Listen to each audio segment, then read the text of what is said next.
Welcome back to my channel. I am getting prepared here for another project. I just finished filming how to make a postcard. So we are continuing that theme, and I have already pre-cut my paper, which I did in the last video if you want to check that out. All I did was cut an 8x5 into 2. So I got 4-inch postcards, and yeah, it's very straightforward here. Now, I've mentioned a couple times how I love handmade gifts. I have an entire playlist on handmade gifts, journals, of cards, and now I'm moving on to postcards. I will always be doing arts and crafts on my channel. If you're new here, let me just say that I was a makeup artist. I recently completely retired from that industry. I was in that industry for a very long time, and I've always been an artist, so I thought, why not follow that passion as well and see what happens here. So getting right into the video, this is watercolor paper, and it is acid-free archival paper, so this should last a while. And although I'm not working with watercolor today, it is pretty sturdy, so it's perfect for a postcard, and it also will allow me to use acrylic paint. I think this is straight to you.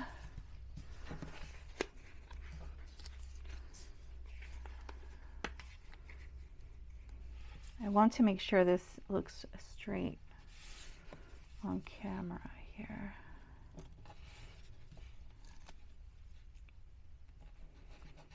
And then obviously I'm using tape here, so I'll have to touch it up at the end, which is completely fine. No big deal. Now, the paint that I have here is from the last video, and I don't want it to go to waste. I usually add a lot more paint to my palette so I can make multiple projects with it. And we're just gonna get right in here. I'm gonna bring out my brushes and just grab a bit of water. You can also use acrylic medium to slightly water down or thin out acrylic paint. I just use a little bit of water because I'm working on a postcard. I'm not working on a canvas.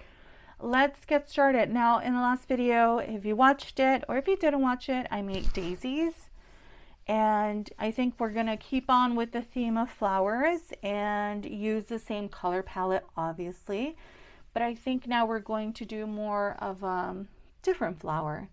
Not necessarily any specific flower. We'll see where our creativity takes us. But I think for this one, I'll use these center colors for the background.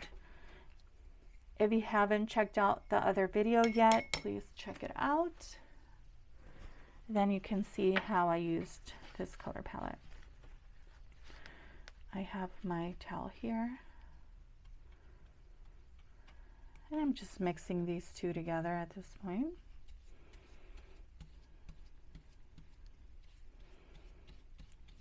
Make sure you paint outward so you don't get any paint underneath the card. And if you do, it's okay. But if you go back and forth, you'll just end up with a lot of paint on the inside of your card. Try not to worry too much. All right, I'm gonna let this dry just for 2 seconds and let it just seep into the paper a little bit. Because it is really thick, the acrylic won't transfer to the other side, like it won't come through the other side. And now the stems are going to be this deep blue here. Doesn't have to be perfect. We're doing this like wildflowers in the field kind of look, and we're not going to be focusing on realism. So if you aren't an artist, you can definitely do this. All right, so for the stems, I'm going to get like a medium small brush here. and kind of just go in. Doesn't have to be fully dry. Again, going outward just so you don't end up with a bunch of paint on the other side. And I'm going to make these a lot longer.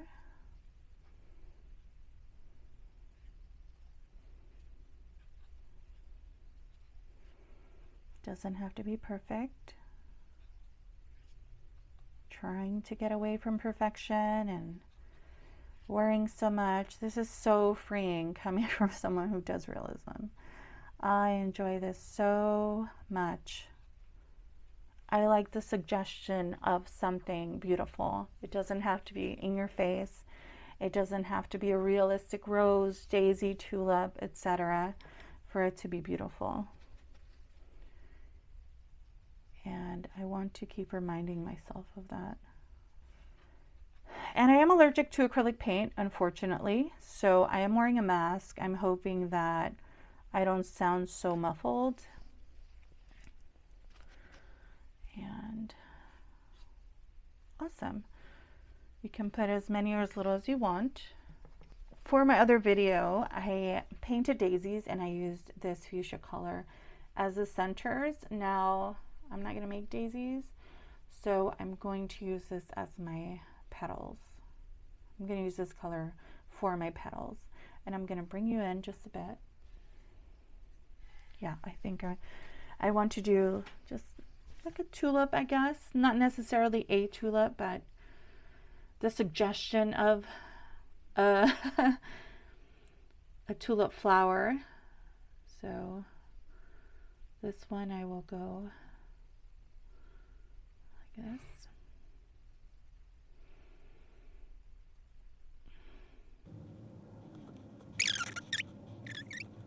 Again, I'm not trying to worry about this being realistic. If someone doesn't think it looks like tulips or whatever, you know, it's kind of just like, oh, well, I don't know, whatever you think it looks like. The whole point is to explore your creativity. I think sometimes in the world, we want to get caught up on who's a real artist, who isn't a real artist. And I think everyone has the potential. Honestly, I think if you're creating something that you're an artist, doesn't matter what it is.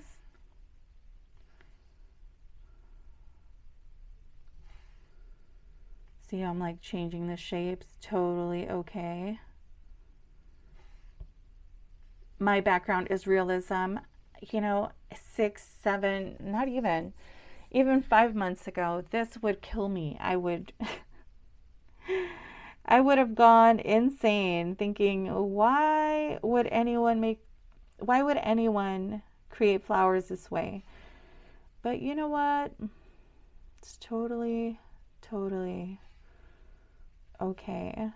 Everything's gonna be okay. I think sometimes people take art too seriously. This is meant to be fun, and we are meant to be on this world to explore, to live, to experience everything that you can possibly experience. And part of that is creating. And don't let people tell you that you're not an artist. Let's bring you in, see how beautiful those wild, crazy flowers are. And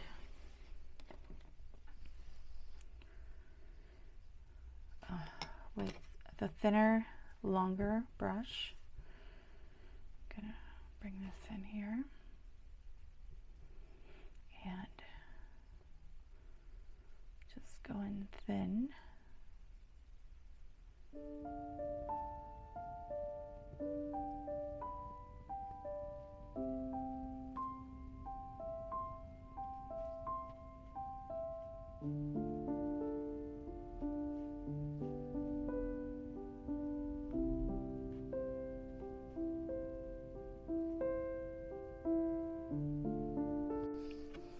You know, I used to find imperfection to be ugly, and I think it comes from just learning about art, and I think when you focus on realism, specifically hyperrealism, making things looking like it was taken with a camera, it makes you want to be perfect at everything, and that comes with a lot of stress and frustration and the desire to be perfect in everything, and that kind of ends up falling into different parts of your life. From my experience, it wasn't just, oh, I have to be perfect in my art. It was a lot more things that came with that. And I think you need to allow yourself to explore everything, all color palettes. Like, this is not a natural color palette, right? You're not going to go out into nature and see fields that are purple. It's just not going to happen, or blue. And I like being playful, and I'm glad that I came to the realization that I should be playful, even though I'm not a 10-year-old anymore. I think sometimes that's what happens in our lives when we become older. We just forget to explore and to not judge ourselves or judge other people. We're so focused on the negative and what it should be, and this is how it should get done, and there's so many rules. And oh my gosh, did we forget that you can break rules? Like, you know, as a kid, you had rules, you didn't understand them, and you tried your best to follow them, but also sometimes in all of those mistakes and all of this is learning. And sometimes we need to relearn ourselves. Like, hey, it's okay to let go. Breaking rules, especially when they're not hurting anyone or even yourself in something like art. Breaking rules is freedom. And yeah, I'm a huge believer of rule breaking, and that also comes from my time as a makeup artist. There are basics, and there is color theory, and there is theory of makeup artistry, and there's a history there, but you are also allowed to figure out how else to do things to get the same result. Okay, now that's my rant. Okay, now going in and adding a bit of highlight here, I'm going to use this longer brush again, a thinner brush.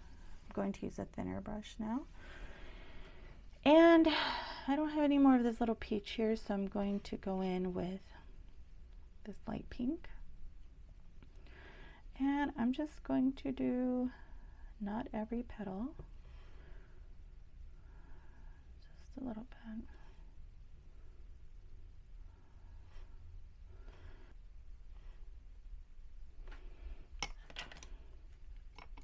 I think I should have stayed with my chunky brush here. I want this to mix, so let me just grab. See, here I am with controlling again, but you know what I mean. I'm trying to have this have dimension. There you go. Okay, so because the paint has actually dried a little bit, I'm gonna mix it with the fuchsia and the pink. I wasn't trying to go on a rant and then have this completely dry.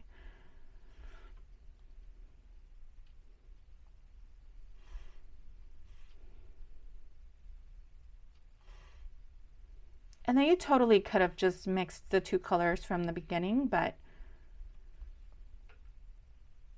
I'm trying to show people who maybe haven't done this before. And if you have, then you have your own ways of doing things. And even if you haven't, you'll figure out how else to do it.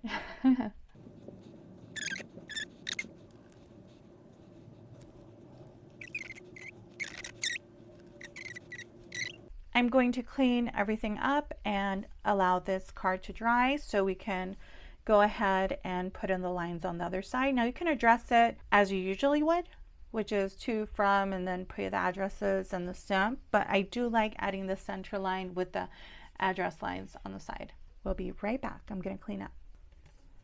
So what I want to do is just half of the card is where I want to put in maybe a little bit. And then we're just going to make sure that this is straight here, straight, and then we're going to go about here just to have a little line. Perfect.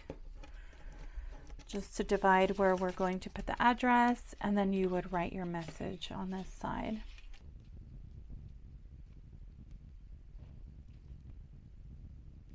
That first line I didn't press hard enough.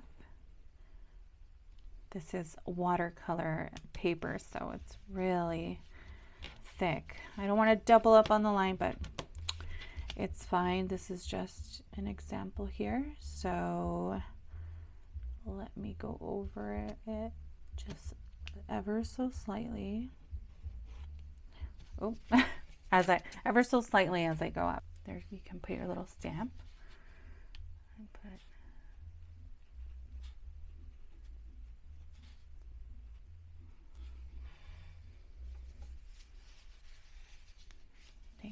here from, and then you will put your message here. And the last thing that I do is put handmade with love. You can put it here anywhere. I will put it just down here. You don't have to put it if you don't want to, and it doesn't always have to be in black. What colors did we use back here? Blue. Okay, I'll do this, nope, dry. As you can see, I actually use these things. So let me put here. You can also put it on this line. You can also put the city where you're from.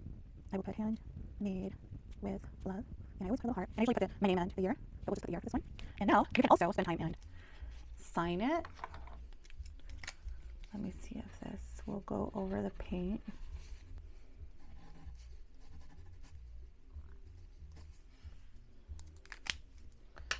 Awesome. And there you go. Now, if you're an artist, you can also, and I say this if you're an artist because you may not have this on you, you can varnish this, that way it kind of stays on there. I don't want to do that, it's a postcard, but you can do that if you'd like. Here is the finished product. I hope you liked this video. I hope you enjoyed it. How adorable is that? You just made your own postcard. Thank you so much for watching, and I'll see you very soon.